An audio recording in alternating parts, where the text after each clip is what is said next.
Social మీడియాలో కాస్త తక్కువగానే యాక్టివ్గా ఉండే mega power star Ram Charan ఉన్నట్లుండి ఆనంద్ మహేంద్రను ట్యాగ్ చేస్తూ ఓ ట్వీట్ చేశారు.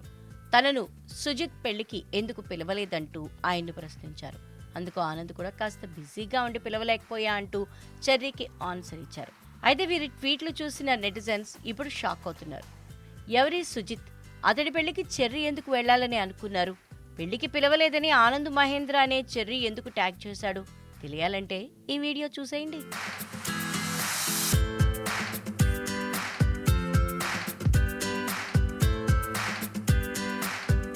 ఇక అసలు విషయానికి వస్తే 2040 నాటికి కార్బన్ న్యూట్రల్ గా మారడమే మహేంద్ర లక్ష్యమని పేర్కొంటూ ఆ సంస్థ ఓ వాణిజ్య ప్రకటనను విడుదల చేసింది.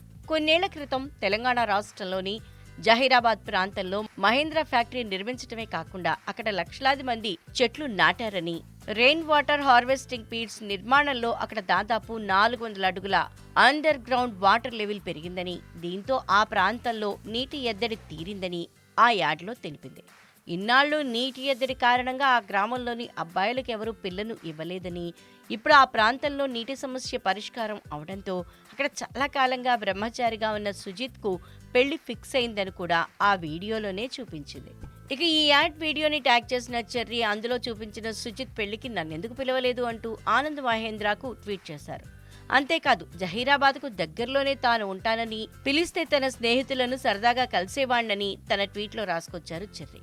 అంతేకాదు, ఏది ఏమైనా మీది గ్రేట్ వర్క్ అంటూ ఆనంద్ మహేంద్ర సేవలను తన ట్వీట్లో కొనియాడారు. ఇక చరణ్ పోస్ట్కు ఆనంద్ మహేంద్ర స్పందించారు. కాస్త బిజీగా ఉండి మీకు ఆహ్వానం పంపించడం మర్చిపోయా. మీ శిక్షణ ఆధారంగా నా డేట్స్ను మెరుగుపరుచుకునే పనిలో ఉండిపోయాను. మా ప్రకటన పట్ల స్పందించినందుకు ధన్యవాదాలు.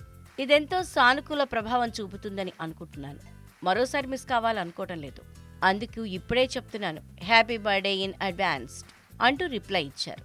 వీరి ట్వీట్లతో ఇప్పుడు ఇద్దరూ నెట్టింట వైరల్ అవుతున్నారు.